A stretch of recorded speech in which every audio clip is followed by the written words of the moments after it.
సిద్ధెలలో నేను సిద్ధముగా చేసుకో రాజు రానయ్యున్నాడు.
నాటి వాక్య భాగంలో నుండి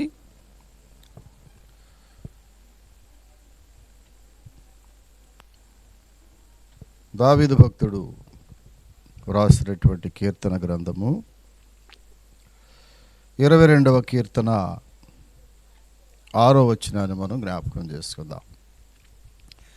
బైబిల్స్ ఉన్నవారు తప్పకుండా మీ బైబిల్ సహా వచ్చి మీ టీవీల ముందు కూర్చుని బైబిల్ తీసి వాక్యాన్ని గమనించవలసిందిగా ప్రభు పేరిట మిమ్మల్ని కోరుతున్నాను. నేను 22వ కీర్తన 6వ వచనాన్ని జ్ఞాపకం చేసుకుందాం.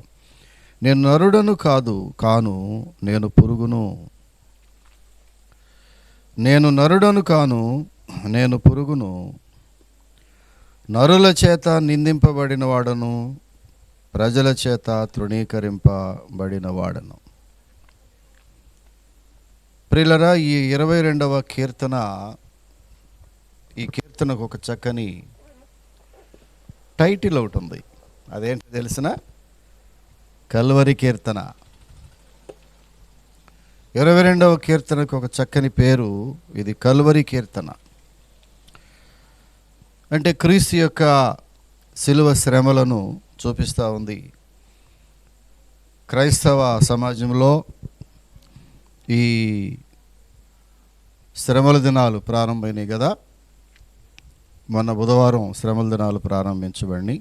ప్రపంచం యావత్తు కూడా క్రీస్తు ప్రభు శిలువ మీద పడినటువంటి శ్రమలు, ఈ లోకంలో ఆయన పరలోకాన్ని విడిచి భూలోకానికి వచ్చి నీ కొరకు నా కొరకు విడిచిపెట్టకూడనటువంటి ఆ గొప్ప పరలోక రాజ్యమును, తండ్రి యొక్క కుడి పార్శ్వమును, ధవళ సింహాసనమును విడిచిపెట్టి ఈ పాప పంకిలమైనటువంటి భూమి మీదకు వచ్చి ప్రిలరా 33 సంవత్సరాలు శరీరధారిగా భూలోకంలో సంచరించి 3 సంవత్సరాలు స్వార్థను ప్రకటించి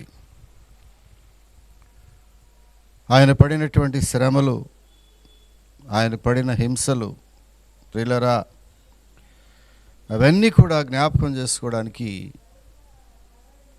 ఈ యొక్క శ్రమల దినాల్లో 22వ కీర్తనను క్రైస్తవ లోకం చాలామంది ధ్యానిస్తూ ఉంటారు. ప్రియులరా, ధ్యానం చేయటమే కాదు, ఈ 22వ కీర్తనను మనము కంఠస్థ కూడా చేసుకోవాలి.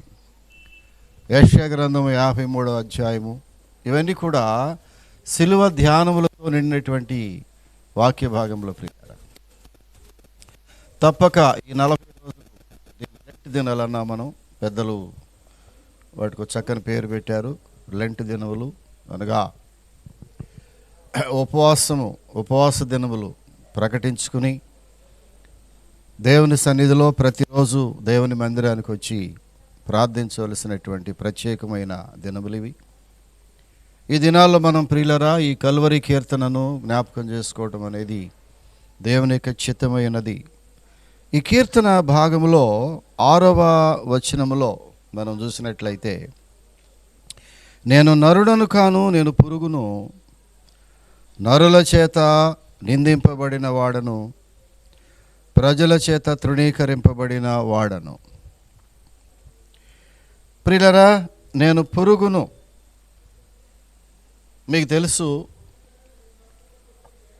పాముకి పురుగుకి చాలా తేడా ఉంది బై నేచర్.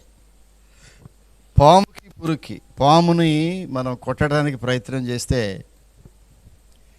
అదేం చేస్తుంది తెలిసినా, అది పడగ విప్పి ఎదురు తిరిగి కాటు వేయటానికి ప్రయత్నం చేస్తుంది. దాని సహజ నేచర్ అంతే. ఆ పాము యొక్క సహజ గుణం ఏంటంటే, ఆ దెబ్బ కొడుతున్నప్పుడు ఎదురు తిరిగి ఆ కొడుతున్నటువంటి ఆ మనిషిని లేక జంతువుని తన యొక్క కోరలతో అటాక్ చేసేటటువంటి గుణము పాముకు ఉంది ప్రియులారా. దానిలో విషం ఉంది. అది కాటు వేసిందంటే ఆ కాటుతో పాటుగా ఆ విషాన్ని ఆ యొక్క ఆ గాయముల్లో నింపేస్తుంది. ఆ ప్రాణి క్షణాల్లో చనిపోతాడు ప్రియులారా. పాముకిన్ను పురుగుకి చాలా తేడా ఉంది. పురుగు అలా కాదు ప్రియులారా. ఈ పురుగుని చూడండి, ఈ పురుగుని ఎప్పుడు కొడితే అది ఎదురు తిరిగేది కాదు. దానికి పెద్దగా కర్రలు, కత్తులు, కట్టాలు, కర్రలేం అక్కర్లేదు పురుగుని చంపడానికి. జస్ట్ అలాగా కాలుతో, ఆ చెప్పు కాలుతో నలిపేస్తే, ఆ ఏలుతో నొక్కేస్తే అంతే, దాని ప్రాణం గల్లంత. పాము యొక్క లక్షణాలకిన్ను పురుగు యొక్క లక్షణాలకిన్ను చాలా తేడా కనపడతా ఉంది ప్రియులారా. నేను నరుడను కాను, నేను పురుగును. కొంతమంది మనుషులు కూడా ఇలాగ కాటు వేసే మనుషులు ఉంటారు. చాలామందిని మనం చూస్తూ ఉంటాం ప్రియులారా. ఒక మాట అంటే 10 మాటల్లో మళ్ళీ తిరిగి అనేటటువంటి మనస్తత్వములు. ఈ రోజులో ఎవరు మాట పడేవాళ్ళు లేరు ప్రియులారా. వెలుపట సంఘములకు వెలుపట మాట పడేవాళ్ళు లేరనుకుంటే, సంఘము లోపల కూడా మాట పడేవాళ్ళు లేరు. ఆ దినాల్లో, మేము మారు మనసు పొందినటువంటి దినాల్లో ప్రియులారా, దేవుని సేవకులు మమ్మల్ని గద్దించినప్పుడు మేము సంతోషించేవాళ్ళం.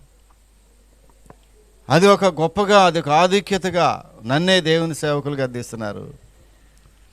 ఆ గద్దింపు కూడా ఒక్కొక్కసారి ఎలా ఉండేదంటే, కొంచెం సివియర్గా, మోతాదు ఎక్కువగా ఉండేది ప్రియులారా. ఒకరోజు నాయన గారు, దైవ సేవకులు సోరై నాయన గారు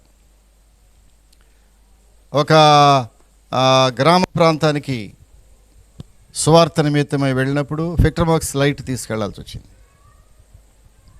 ఆ ఫిక్టర్మాక్స్ లైట్తో పాటుగా నాయన నాకు ఇచ్చినటువంటి ఒక పర్మనెంట్ ఆర్డర్ ఏంటంటే, నువ్వెప్పుడు ఫిక్టర్మాక్స్ లైట్ తీసుకువెళ్ళినా నీ జేబులో ఎక్స్ట్రా మ్యాంటిల్ ఒకటి తీసుకుని వెళ్ళాలి.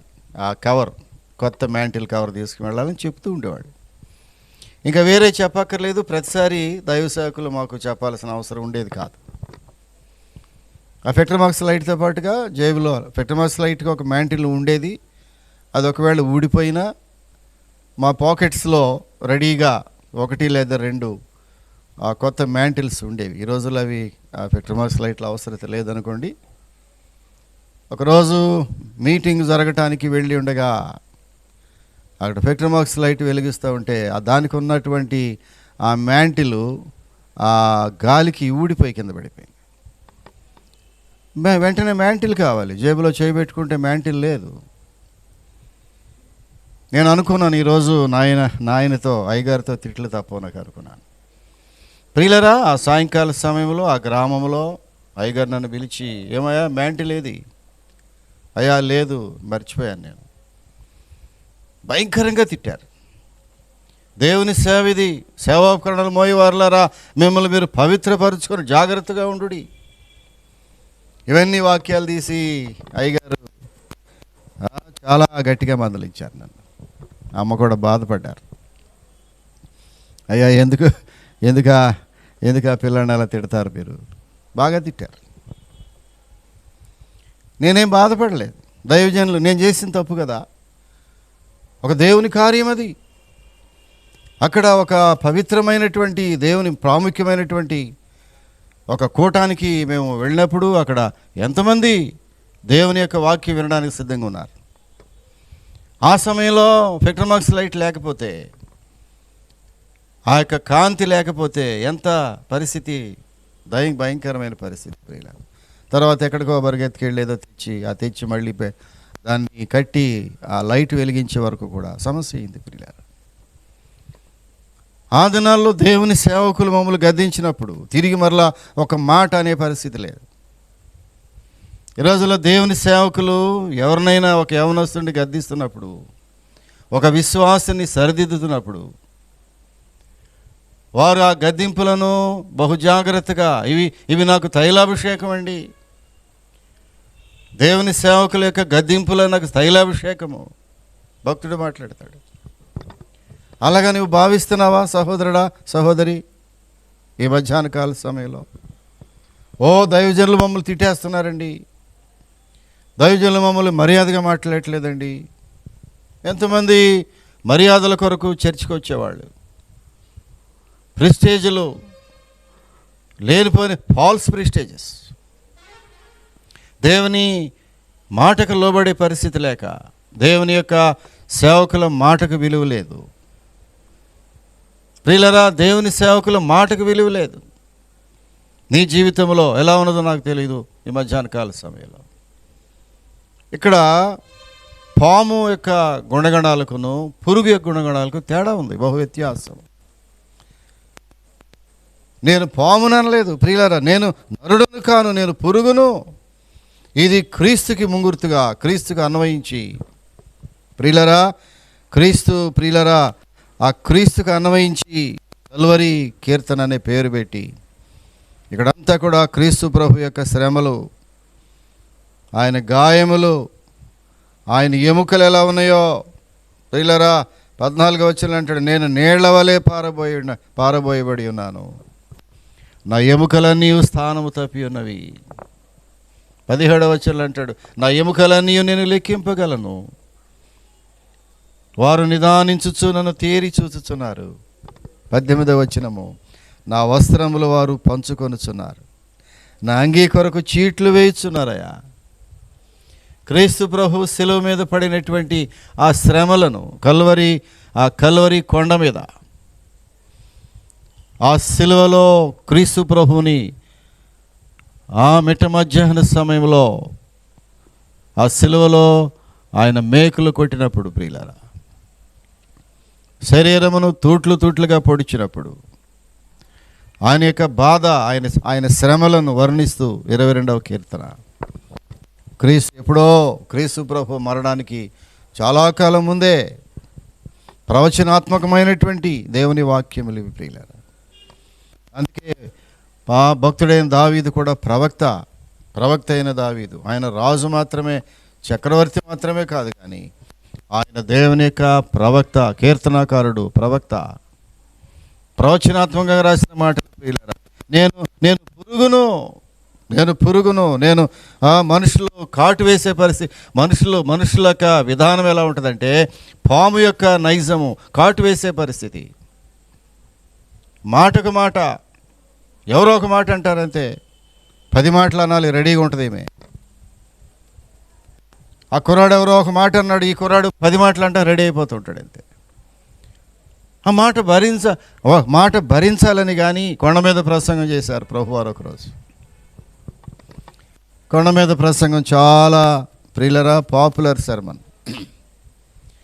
చాలా ప్రపంచ ప్రఖ్యాతిగాంచినటువంటి గొప్ప మాటలు అవి. కొండ మీద ప్రసంగంలో క్రీస్తు ప్రభు పలికిన మాటలు. ఎంతోమంది గొప్పవారు ప్రపంచ దేశాల్లో, చరిత్రలో ఎంతోమంది గొప్ప మేధావులైనటువంటి వారు క్రీస్తు ప్రభు చేసిన కొండ మీద ప్రసంగాన్ని చాలా జాగ్రత్తగా చదివి దాని ప్రకారం నడుచుకునేవాళ్ళు ప్రియులారా. ఈనాడు ఎంతోమంది చరిత్ర పుటలు తిరగేస్తే గొప్ప రాజనీతిజ్ఞులు సైతము, గొప్ప మేధావులు సైతము యేసు ప్రభువారు కొండ మీద చేసిన ప్రసంగంలో చేయబడిన అంశములు వారి జీవితాల్లో ఫాలో అయినట్టుగా మనం కనబడతాం, చూస్తూ ఉంటాం. చూడండి, కొండ మీద ప్రసంగంలో 5వ అధ్యాయంలోకి వెళితే ప్రియులరా, 5వ అధ్యాయము మత్తయి సువార్త 5వ అధ్యాయము ఒక్కసారి మనం క్రొత్త నిబంధనలోకి వెళ్ళి చూస్తే మత్తయి సువార్త 5వ అధ్యాయము 38వ వచనం చూస్తే ప్రియులరా, చూడండి, ఇక్కడ 38 నుంచి 44 వరకు మీరు చదువుకుంటూ వెళ్ళిపోతే, కంటికి కన్ను పంటికి పళ్ళు అని చెప్పబడిన మాట మీరు విన్నారు కదా. నేను మీతో చెప్పినదేమనగా, ప్రభువైన యేసు కొండ మీద ప్రసంగం చేస్తున్నాడు. ప్రియులారా, దుష్టుని ఎదిరింపకయు నిన్ను కుడి చెంప మీద కొట్టువాని వైపునకు ఎడమ చెంప కూడా త్రిప్పుము. ఆ కిందకు వస్తే, నీ పొరుగు 43వ వచనంలో, నీ పొరుగువాని ప్రేమించి నీ శత్రువును ద్వేషించుమని చెప్పని మాట మీరు విన్నారు కదా. నేను మీతో చెప్పినదేమనగా, మీరు పరలోకమందున్న మీ తండ్రికి కుమారులై ఉండినట్లు మీ శత్రువులను ప్రేమించుడి. క్రీస్తు ప్రభు యొక్క కొండ మీద ప్రసంగంలో మాటలు ఇవి ప్రియులారా. మీరేం చేస్తారంటే, మీ శత్రువులను ప్రేమించుడి, మిమ్మల్ని హింసించు వారి కొరకు ప్రార్థన చేయుడి. మిమ్మల్ని హింసించు వారి కొరకు ప్రార్థన చేయుడి. ఇది కదా క్రైస్తవ జీవితము ప్రియులారా, ఇది కదా క్రైస్తవుని యొక్క ప్రాక్టీస్. ప్రతిరోజు నీవు చేయవలసిన ప్రాక్టీస్ క్రైస్తవుడికి ఏంటంటే, క్రీస్తు యేసులో కలిగిన ఈ మనసు ప్రాక్టీస్ చేయవలసింది. ఈ కల్వరి కీర్తనలో క్రీస్తు ప్రభు యొక్క మనస్సుని మనం చూస్తున్నాం. నేను పురుగును, నేను నరుడను కాదు, నేను పురుగును. కిందకు వస్తే అంటాడు కీర్తనాకారుడు 22వ కీర్తన 6వ వచనంలో, నేను నరుడను కాను, నేను పురుగును, నరుల చేత నిందింపబడిన వాడను, ప్రజల చేత తృణీకరింపబడిన వాడను. చూడండి ప్రియులరా, ఆ దినాల్లో ప్రభు అయిన యేసుక్రీస్తు ఈ లోకములోనికి వెలుగుగా వచ్చాడు, కానీ ఆ వెలుగు లోకములోనికి వచ్చిన కానీ లోకము ఆ వెలుగును గ్రహించలేకపోయింది. క్రీస్తు ఎవరో గ్రహించలేకపోయింది లోకము. ఆయన వెలుగును గ్రహించలేకపోయింది, చీకటిలో మ్రగ్గుచున్న ఈ లోకము. ఆయన ప్రేమను గ్రహించలేకపోయింది, ద్వేషముతో నిండిపోయిన ఈ లోకము. ఆయన ప్రేమ అయి ఉన్నాడు, ఆయన మనుషులను ప్రేమించడానికి వచ్చాడు. లోకము ఎంతో ప్రేమించినటువంటి దేవుడు తన కుమారుని లోకానికి పంపుట ద్వారా ఆయన ప్రేమను లోకానికి వెల్లడిపరిచాడు ప్రియులు. చూడండి, ఈ యొక్క శ్రమల దినాల్లో మనము చేయవలసింది ఏంటంటే ప్రియులారా, క్రీస్తు యొక్క శ్రమలను మనం జ్ఞాపకం చేసుకోవాలి. ఆయన ఎలాంటి వాడంటే, ఆయన అంటే నేను పురుగును. సిలువలో ప్రియులారా ఏమంటాడు మత్తయి సువార్తలో, అపకారము చేయవారికి ఉపకారము చేయండి, కీడునకు ప్రతి కీడు చేయవద్దు ప్రియులారా. దావీదు భక్తుడు రాస్తున్నాడు, నేను నరుడను కాను, నేను పురుగును. అనగా నీవు కూడా క్రీస్తు వలె ఎటువంటి శ్రమలనైనా హింసలనైనా సహించుకోవడానికి సిద్ధపడి ఉండాలి ప్రియులారా. అదే క్రైస్తవ జీవితం. క్రైస్తవుడు ఎలాగ ఉండాలి? ఇతరుల చేత నిందించబడినప్పుడు, లేకపోతే అపకారము చేయబడినప్పుడు పురుగు వలె సహించుకోలేకపోతే ప్రియులారా, నాగుపాము వలె పగబట్టే పరిస్థితి. కొంతమంది పగబట్టే పరిస్థితి, నాగుపాము వలె పగబట్టే పరిస్థితి ప్రియులారా. కనుక ఇక్కడ మనం చూస్తున్నాం, అపకారము చేయబడినప్పుడు పురుగు వలె సహించుకోలేకపోతే నాగుపాము వలె పగబట్టవలసినటువంటి పరిస్థితి ప్రియులారా. ఈ పగ దేనికి సంకేతం తెలిసిన? కలహమునకు సంకేతం. ఒక మానవుని యొక్క పగ అది దేనికంటే కలహము రేపుద్ది ప్రియులారా, కలహం రేపేస్తుంది. సామెతల గ్రంథంలో మనం చూసినట్లయితే 10వ అధ్యాయంలో, సామెతల గ్రంథము 10వ అధ్యాయము 12వ వచనం చూసినట్లయితే, పగ కలహమును రేపును, ప్రేమ దోషములన్నిటినీ కప్పును. నీ హృదయంలో ఉన్న పగ అది ఒకరోజు కలహాన్ని రేపుద్ది. అదే మనుషులు కొట్టుకుని పొడుచుకుని చనిపోయే పరిస్థితి వచ్చేస్తుంది. పగబట్టడం అది మన పని కాదు ప్రియులారా. తీర్పు తీర్చడం మన పని కాదు. యేసుక్రీస్తు లోకానికి వచ్చింది తీర్పు తీర్చడానికి కాదు, మరణములో నుంచి జీవములోనికి నడిపించటానికి, తీర్పులో నుంచి మనలను బయటికి లాగటానికి ప్రియులారా యేసు ప్రభు వారి లోకానికి వచ్చాడు. ఆయన లోకానికి రాకపోతే ఎప్పుడో ఏనాడో మనం తీర్పునకు గురైపోయి ఉండేవాళ్ళం. ప్రియులారా మనము తీర్పులో నుంచి బయటకు తీసుకురావటానికి ఆయన మన కొరకు అన్యాయపు తీర్పును ఎదుర్కొన్నాడు. అన్యాయపు తీర్పును అందినవాడై 53వ యెషయా గ్రంథంలో మాట్లాడతాడు. అన్యాయపు తీర్పును అందినవాడై ఆయన కొనిపోబడెను. ప్రియులారా తీర్పు తీర్చడం మన పని కాదు. చివరకు ఈ యొక్క పగ కలహాన్ని రేపి చివరకు నాశనమునకు దారితీస్తుంది. ఈనాడు మానవులు క్షమించే మనసు లేక, ఒకరినొకరు సహించే మనసు లేక ప్రియులారా ద్వేషభావాలు పెంపొందించబడి మనుషులు ఒకళ్ళొకళ్ళు పీక్కు తిని నరికేసుకుంటున్నారు. కొంతమంది చెబుతుంటారు, ఆ ఇంటి మీద కాకి ఇంటి మీద వాళ్ళదండి, మా ఇంటి మీద వాళ్ళని కాకి వాళ్ళ ఇంటికి వెళ్తే కుదరదండి. ప్రియులారా కుటుంబముల మధ్యలో కలహములు, బంధువుల మధ్యలో కలహములు, సంవత్సరాల తరబడి మాట్లాడుకునే పరిస్థితి లేదు బంధువుల్లో, రక్త సంబంధంలో. ప్రియులారా పగ, నాగుపాము పగ. ప్రభు అలా లేడు ప్రియులారా. ఆయన ఎలా ఉన్నాడంటే నేను పురుగును. ఆయన మనస్తత్వం ఏంటంటే పురుగును. ఆయన దెబ్బలు కొడుతున్నా కూడా నోరు తెరవలేదు. ఆయన నోరు తెరవలేదు ప్రియులారా. దూషించబడి ఆయన నోరు తెరవలేదు ప్రియులారా. ఆయన అంటున్నాడు సిలువలో ఈ మాటలు ఎవరిని చూపిస్తున్నాయంటే సిలువలో వేలాడుచున్నటువంటి క్రీస్తు ప్రభువును చూపిస్తున్నాయి. క్రీస్తు ప్రభు ఎలా ఉన్నాడో తెలిసిన సిలువ మీద పురుగు వలె కనబడుతున్నాడు. కొడుతున్నారు, ఆయన దెబ్బలు కొడుతున్నారు, కొరడాలతో కొట్టారు ఊరేగింపులో. సిలువ మీదకి ఎక్కిన తర్వాత మేకులతో ఆ కాళ్ళ మీద, శీలల మీద, ఆ చేతుల్లో, తల మీద రక్తసిక్తమై భరించలేనట్టు ఆవేదనలో ఆయన పురుగు వలె ముడుచుకుపోయి కుచించుకుపోయేలా కూర్చున్నాడు. అంతే, ఎదురు పలకలేదు, జవాబు లేదు. యూదులకు రాజువు నీవేనా? మౌనంగా ఉన్నాడు. వదకు తేబడు గొర్రెపిల్ల, బొచ్చు కత్తిరించు అని వద్దకు గొర్రెపిల్ల మౌనముగా ఉన్నట్లుగా ఆయన మౌనముగా ఉండెను. వదకు తేబడు గొర్రెపిల్ల మౌనముగా ఉన్నట్లుగా ఆయన నోరు తెరవలేదు. ఎవరి కొరకంటే ఈ మానవాళి యొక్క రక్షణ కొరకు, మనందరమును తీర్పులోనికి రాకుండా చేయడానికి ఆ దేవాది దేవుడు ప్రియులారా నోరు తెరవలేదు. ఎటువంటి శ్రమనైనను హింసనైనను సహించుకోవటం నేర్చుకున్నాడు. అది నేర్చుకుని భూమి మీదకి వచ్చాడు. అందుకే శ్రమలను అతడు సహించాడు. ప్రియులారా ఇతరులు నీ కీడు చేస్తున్నప్పుడు, అలాగే నిన్ను విసిగించి కోపం పుట్టిస్తున్నప్పుడు వారిపైన తిరుగుబడేటటువంటి పరిస్థితి.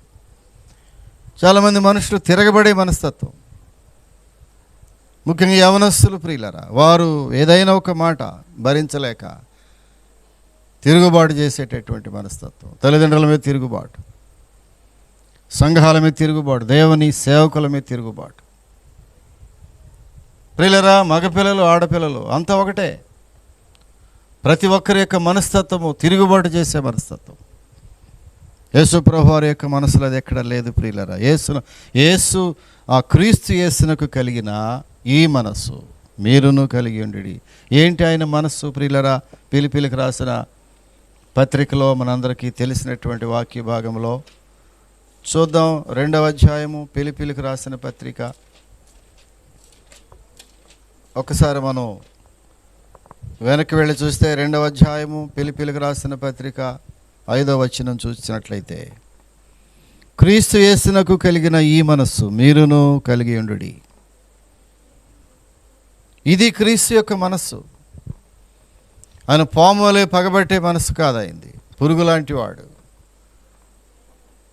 వారందరూ కలిపి ఆయన హింసిస్తున్నా, కొరడాలతో కొడుతున్నా, ఆయన నోరు తెరవకుండా మాట్లాడలేదు ప్రియులారా. క్రీస్తు యేసునకు కలిగిన ఈ మనస్సు మీరును కలిగి ఉండుడి. ఆయన దేవుని స్వరూపము కలిగిన వాడై ఉండి దేవునితో సమానముగా ఉండుట విడిచిపెట్టకుండా భాగ్యం ఎంచుకొనలేదు. కానీ మనుషుల పోలికగా పుట్టి దాసుని స్వరూపమును ధరించుకొని తను తానే రిక్తునిగా చేసుకొనెను.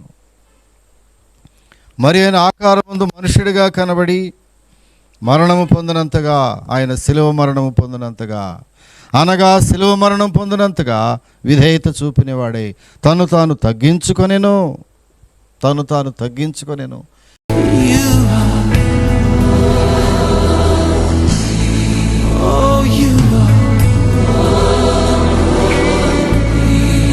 పరిశుద్ధుడా, మమ్మలను మిక్కిలిగా ప్రేమిస్తున్న పరలోక తండ్రి,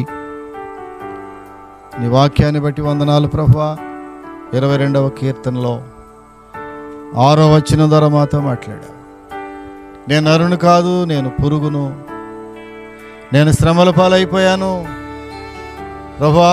ఇది నీకు నీ శిలువ యాగమునకు ముంగుర్తుగా కొన్ని వందల సంవత్సరాల క్రితమే దావీదు భక్తునికి ప్రభువా ప్రవచనాత్మకంగా రాయబడిన మాటలు. నీ శిలువ యొక్క మరణమును ముందుగానే గ్రహించారు దావీదు భక్తుడు ప్రభువా. ఆయన ప్రవచన రీతిగా మాట్లాడి, నేను పురుగును ప్రభువా, ఇది నీకు అన్వయించబడింది, అందుకే నేను కలువరి కీర్తన అన్నారు ప్రభువా. అలాంటి మనసు మాకు నువ్వు దయచేయండి. పాము వలె పగబట్టే మనస్సు మాలో రానియొద్దు. పురుగు వలె ప్రభువా కొడుతున్నా కూడా, దెబ్బలు కొడుతున్నా కూడా నోరు తెరవనటువంటి పరిస్థితి.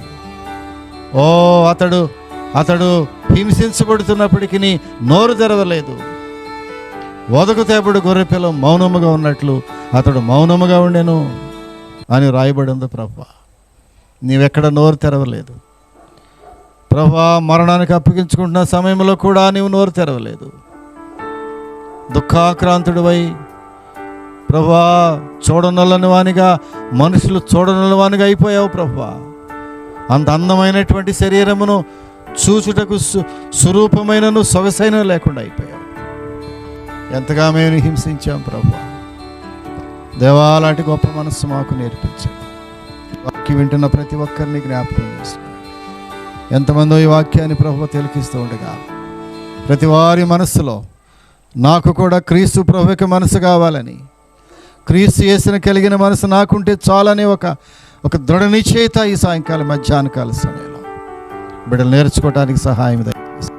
ఎక్కడెక్కడైతే వాక్యం వింటున్నారో బిడ్డల ప్రభు, వారి గృహాల్లో, వారి ఆఫీసుల్లో, వారు పనిచేస్తున్నటువంటి ప్రదేశాల్లో, ఈ వ్యాపార స్థలాల్లో ప్రభు, ఎంతమంది వాళ్ళ యొక్క యూట్యూబ్లో ప్రయాణాల్లో ఈ వాక్యం వింటున్నారో నాకు తెలియదు. వారందరితో మీరు మాట్లాడండి, వారి మనసులో మీరు క్రియ చేయండి. యేసు ప్రభువుకున్న మనసు నాకు కావాలని ఎవరైతే ఆశపడుతున్నారో ఈ సమయంలో వారందరి హృదయాలను తాకండి ప్రభు. మారు మనసు అనుభవం ఇచ్చేయండి. ప్రతి వాని పాపములు క్షమించడానికి లోకానికి నువ్వు వచ్చావు. నీవు లోకానికి వచ్చింది మమ్మల్ని రక్షించడానికి ప్రభువా. అలాంటి గొప్ప రక్షణ మా బిడ్డలందరికీ దయచేసి, వారు చేస్తున్న ప్రతి ప్రార్థనకు మీరు జవాబు దయచేసి, ఆశీర్వాదాలు మెండుగా వారి కుటుంబాలకు, వారి బిడ్డలకు దయచేయమని యేసు నామమున అడుగుచున్నాము. ఆమేన్.